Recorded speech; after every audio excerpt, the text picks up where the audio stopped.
Today I want to take a look at how both children and adults come to understand death and dying and their own mortality. Psychologists have found that around the age of 3 to 4, young children start to get a sense of what death means, but they don't think that death applies to them, and they don't see death as being a permanent state. Instead, they see it as something similar to sleeping. You might die one day and then just wake up the next morning as though nothing had happened. In other words, they see dead people as retaining some of the same characteristics as living people. But as they grow older, between the ages of 5 and 9, children start to understand that death is permanent and that it's universal. It happens to people and animals all around them, but they don't see it as something that applies to them necessarily. They see it as being something external that only applies to other living beings. But by the age of 10, children generally come to understand that the end of life is part of the biological process, and that it's something that will probably happen to them as well as those around them. And psychologists seem to think that television might play a role in developing this awareness in children, and that's why you might see a child who's younger than age 10 who already has a very thorough understanding of what death means and how it relates to him. So you would think that maybe elderly people who are closer to facing their own death would be the most anxious about their mortality, but studies have shown that it's actually middle-aged people who are most anxious about dying. So there was a psychologist named Elizabeth Kubler-Ross who outlined a series of stages describing how adults come to accept their death. And there's a mnemonic device you can use to remember this, and that's DABDA, D-A-B-D-A, and you can think of it because you dab your eyes when you cry.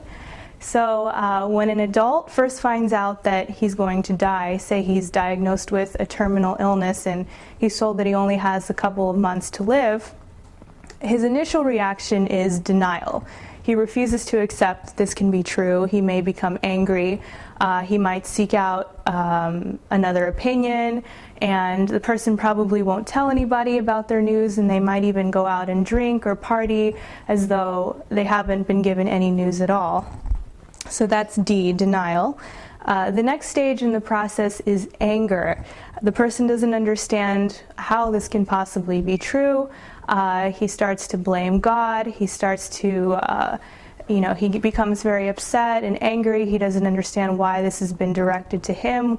Why has he been given this life sentence, basically?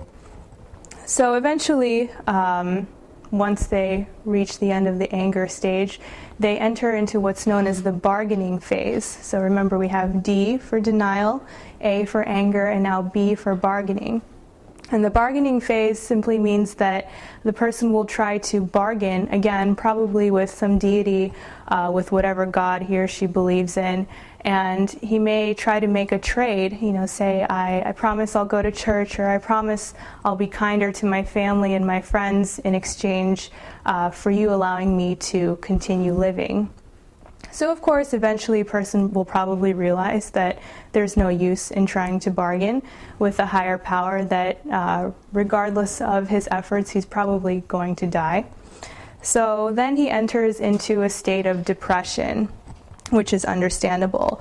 He questions, why did this happen to me? Why have I been chosen to die? Why not my neighbor? Why not somebody else? He becomes very upset. He might engage in self-destructive behaviors, might try to commit suicide or start drinking or doing some kind of drugs. And this usually exhibits itself as a silent suffering.